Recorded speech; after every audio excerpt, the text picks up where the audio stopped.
suggested that he was going to be late. Yeah.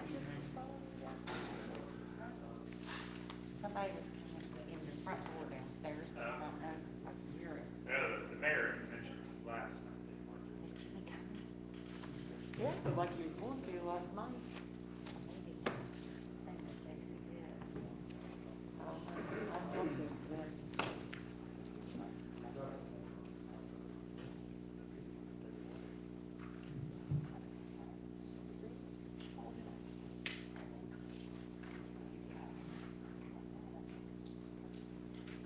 That wasn't, Brian that was coming in? Yeah, like he was gonna be here.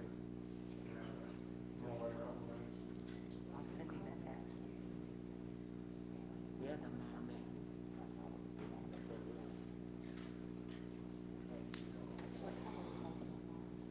Oh, Amy's on her way. Call the, Harrisburg Urban Renewal Authority work session. Who was it? Amy's on her way. Got a text from her. Roll call is taken upon, Upon arrival, yes, sir.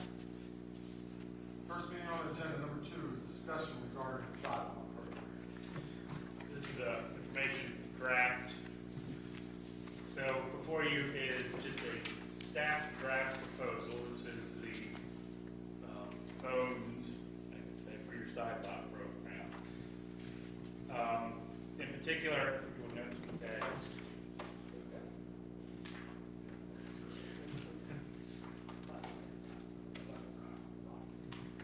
on the last page, I've included this draft application that someone would fill out.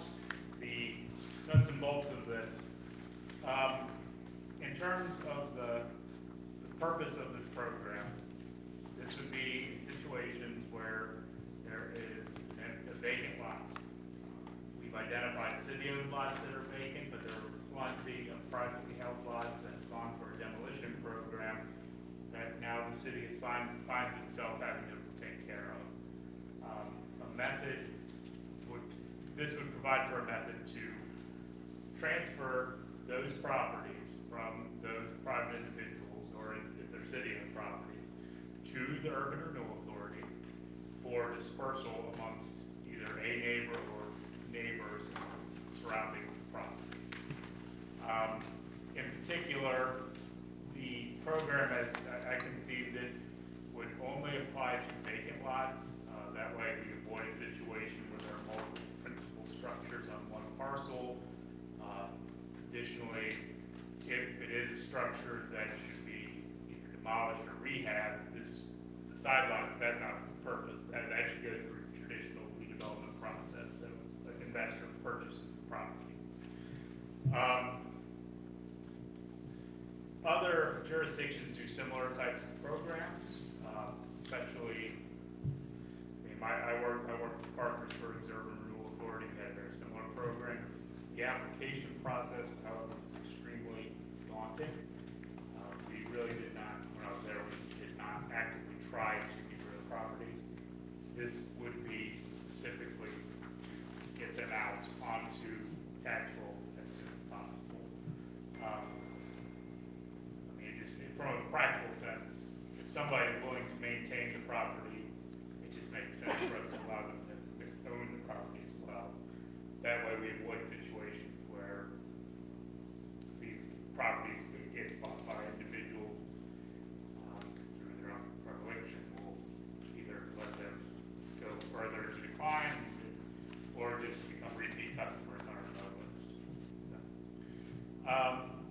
The reason I wanted to bring this before you tonight, we want to move forward with this quickly.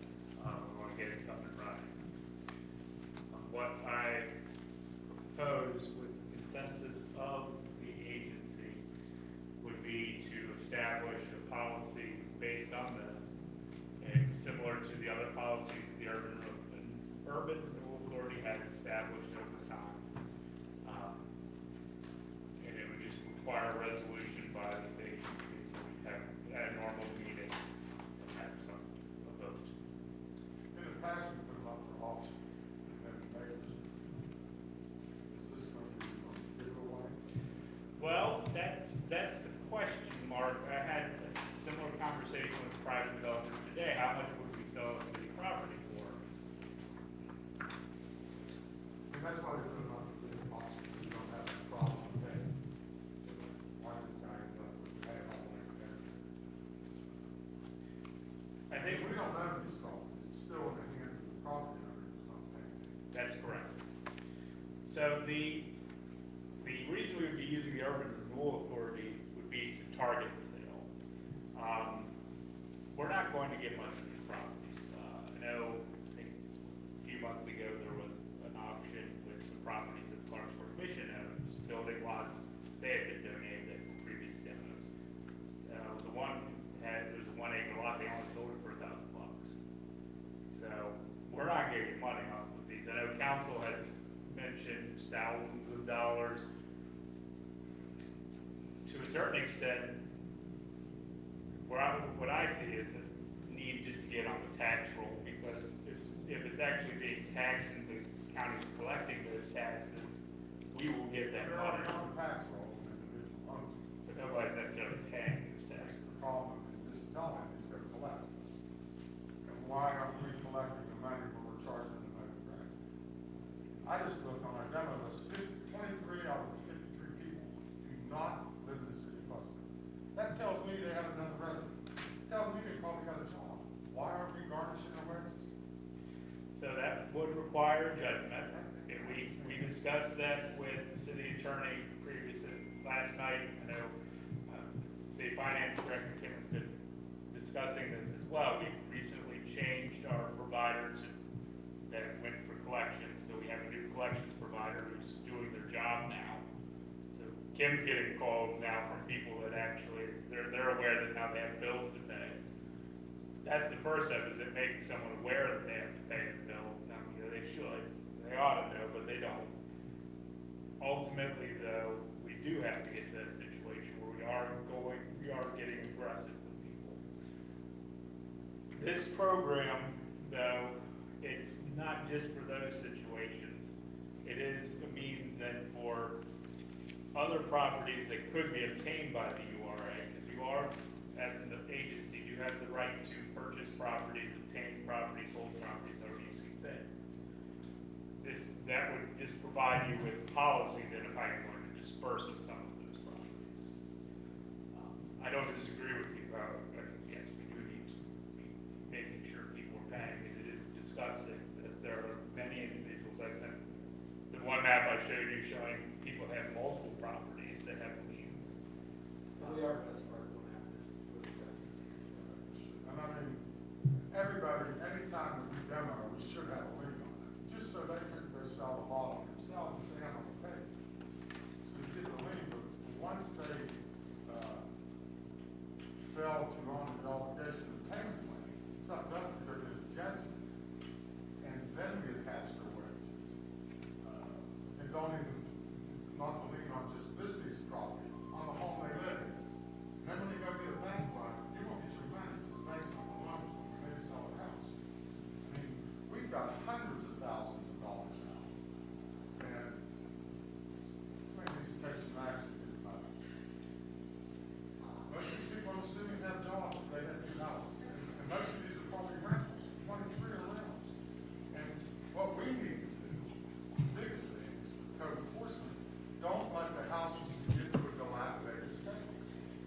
When we go to, I mean, you have to have a rental inspection, correct? Once a year? Once every 2 years. Once every two. So if we pick up on that and stop these houses from getting into a deplorable condition, that might stop a lot of our issues. And it would.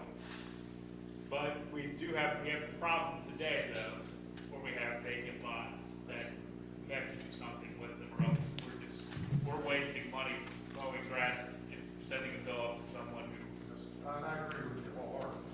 Then on the other hand, we start collecting the money, we'll send them a bill, garnish somebody's wages, it'll stop that. Then we got two problems, say collecting the money, and then we're spending money with our public works, keeping up somebody else's property. so to the initial point, when this comes back before you, we can include a section regarding how we would propose negotiations before selling the property. I'll do an analysis on that because, Maybe check with our attorney to see if we have to put it up for auction. Probably. well, we don't, but the URA doesn't have to auction it. The URA can sell it. The city, unless we were to go through home rule, we do have to auction it as the city.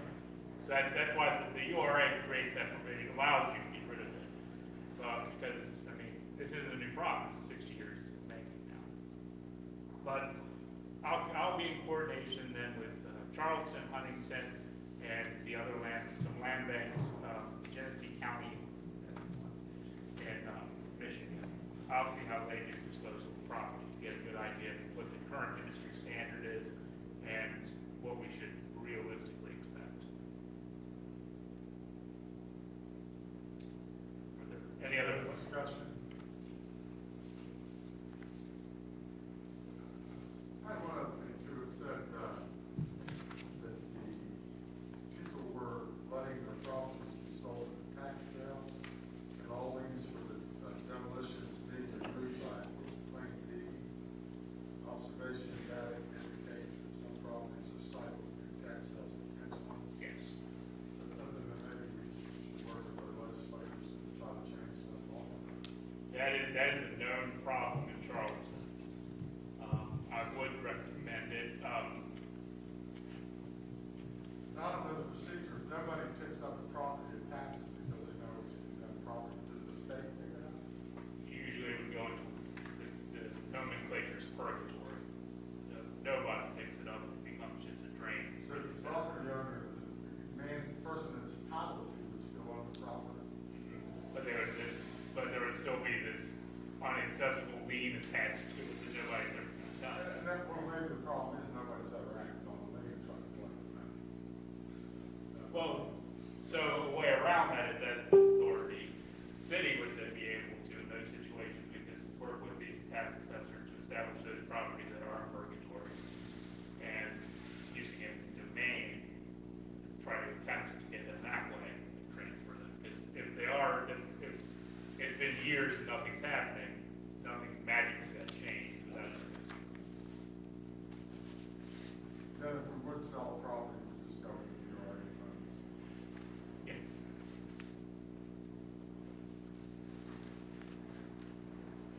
Let's talk about having decisions. And we have sold properties in the past, in any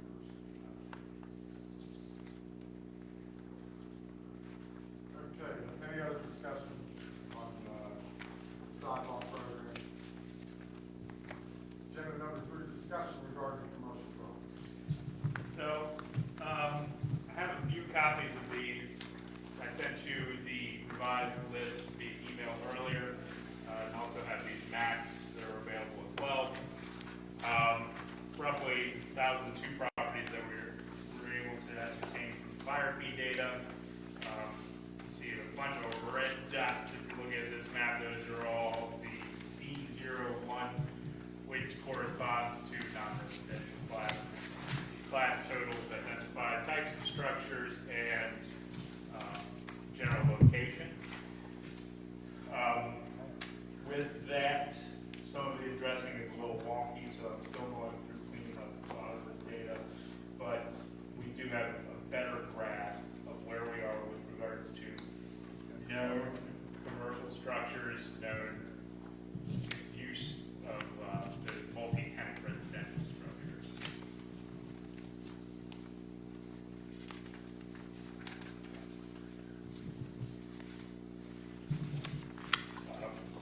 Go into the data, it'll just break down. It's just 1,000 acres, visually.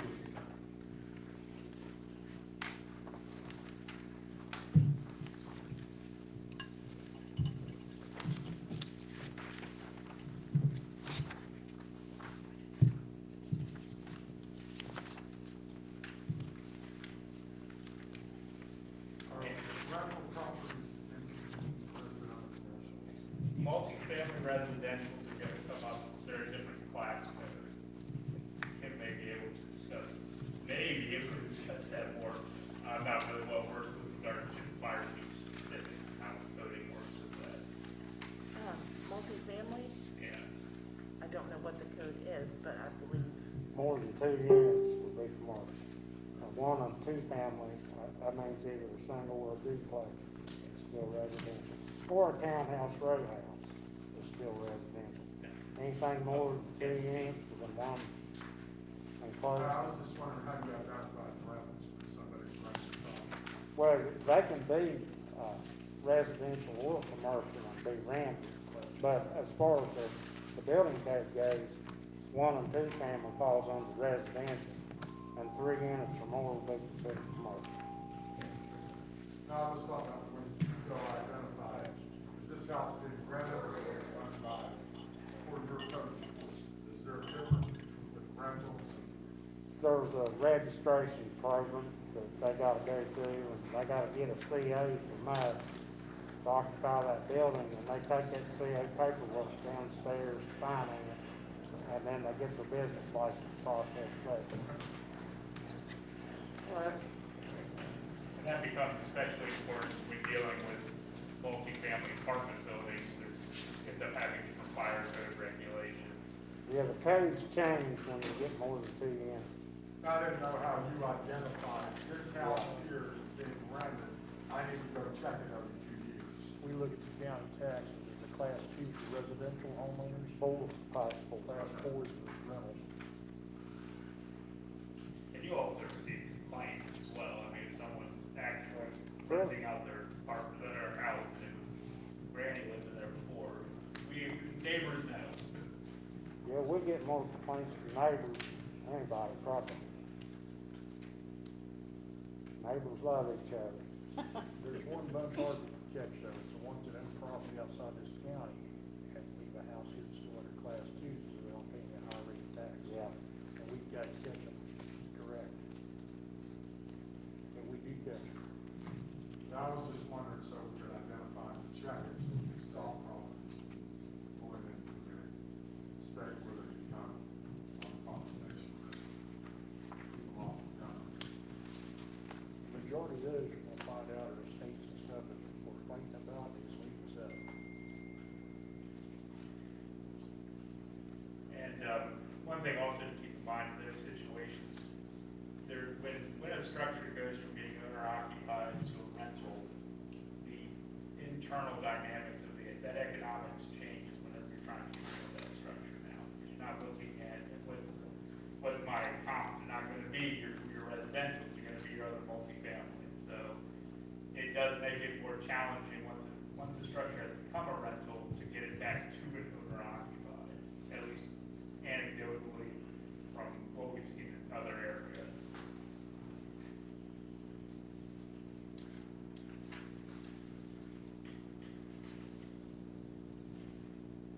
So we'll keep working on this list. Yes. So the mapping, that was emailed to you, that's live, and it'll be continually updated. This will not show you those structures that may have homeowner, wow, I'm having one day. Homeowner occupations inside, so there might be discrepancy with that. Our mapping capabilities has gone from nothing to something, so we can really do a lot of, I guess, good with data. It's just I need the data. It'd just be nice to get to the point, if someone calls you and say, John, I'm looking for 10,000 square feet on a bus line, or you have a lot, I want to do business in it, I want to open something, I want to put it back. Answer that question. The example we had today, the developer was a fiber optics communications company. So they have specific areas that they have to put their line. They also need to have their communications facility, so it's just that little box with all the switches. So where can I put that? We can put it into our data and say, hey, it's the zoning district, you can put it there, here's some property. There's any other discussion regarding commercial properties? Move on to agenda number 4, discussion regarding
first, we're gonna file it, for a judgment in magistrate court for anything under 10,000. Most of our list was at least 50% of this 53 over 10,000. What's final pricing? Let's see, liens were filed, and then this is final price.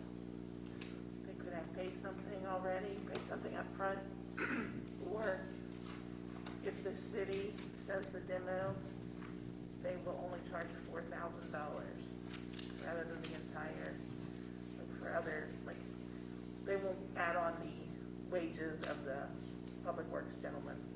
They'll take that off. So everything that says final price was done by the city. Should have been, yes.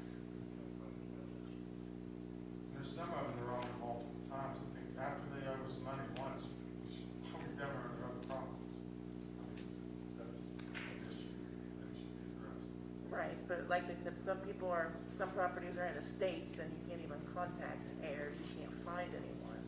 I just looked at this one, there was 100,000, there was limited liability company that isn't even registered with the state. We're down $100,000 of the problem. Is that the one that was a fire burn structure? No, so I really don't very much. They're one of our more known customers. Yeah, that was the fire burn that we had to do. Had Well, there to was do that several, one. more than one. Right, they do have several.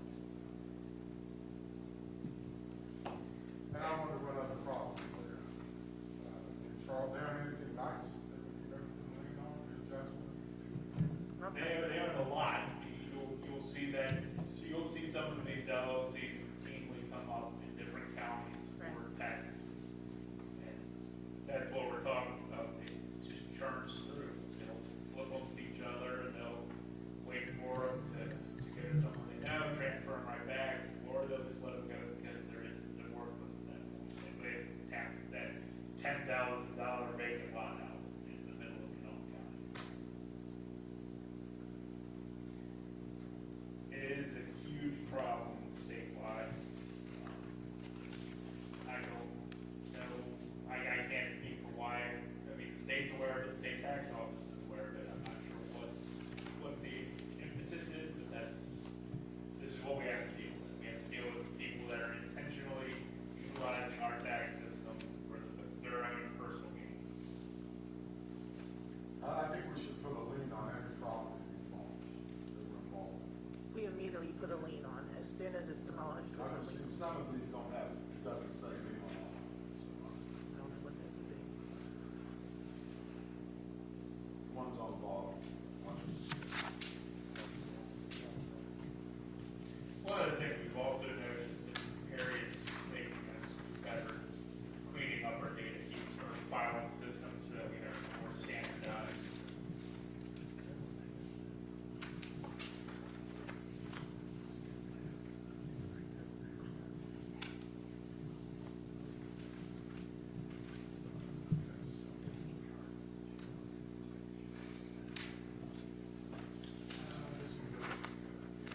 Is it this small section at the bottom, Johnny Jim? Yeah, I was just, they all don't have liens. They're on payment agreements, but they should also have a lien anyway, since you may have just left that off there. But these are the few that are on payment agreements. And I didn't know, how long have these been out? It doesn't list when they were written, how far the years are. This list is the 2021 It's, demo. what happened is I don't have that paper to send you. If we could get, the next time you do it, send us the agenda on that, on your This side. was in the email John sent you all. I can, mine, I don't have that paper. So Okay. it made it very hard to analyze the information you sent. So many of we do, especially the older 2020, going back to 2018, those, we have liens, the file dates are included in that data set, but we've been active with those, it's just, lien, time marches forward. You know, what I was saying, that we need to get an abstract so we can attach the wages. There's other remedies that we can have besides just that. Speaking of that, John,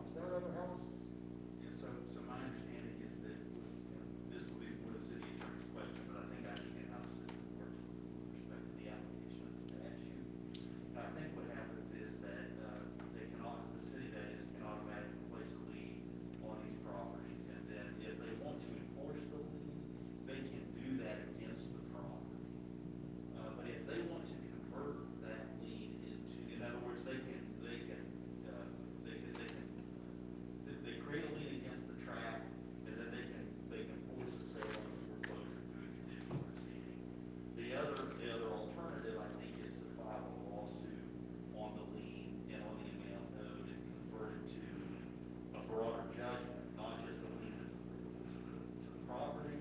And if you do that, then yes, you've got all your normal civil enforcement mechanisms, whether it's attachment or wages. You're looking at $14,000, $15,000, $24,000, I mean, probably worth $150,000. Circuit court on that. Small.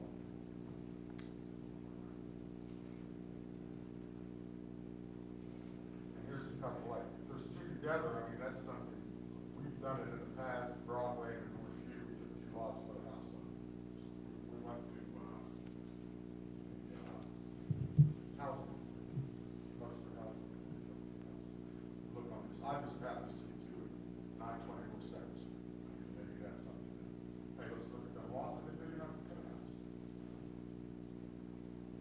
People are looking at houses, that might got some, people with lower incomes are borderline homeless, small incomes. Just 2 lots together, a chance to see them in the car, I'm sure there's a couple. One thing to keep in mind, many of the structures that do go through demolition, they've reached the end of their life, not necessarily just because of the structure. The surrounding lands may not be hospitable to say a heavy driveway, being able to put in a modern type of construction. So it is a balancing act to a certain extent. Yeah, it's just something to look at because we have done it in the past, like, too often.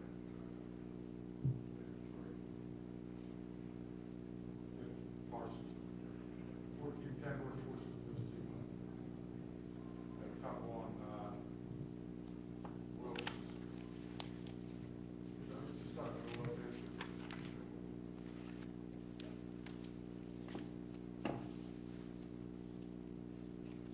Any other discussion regarding outstanding?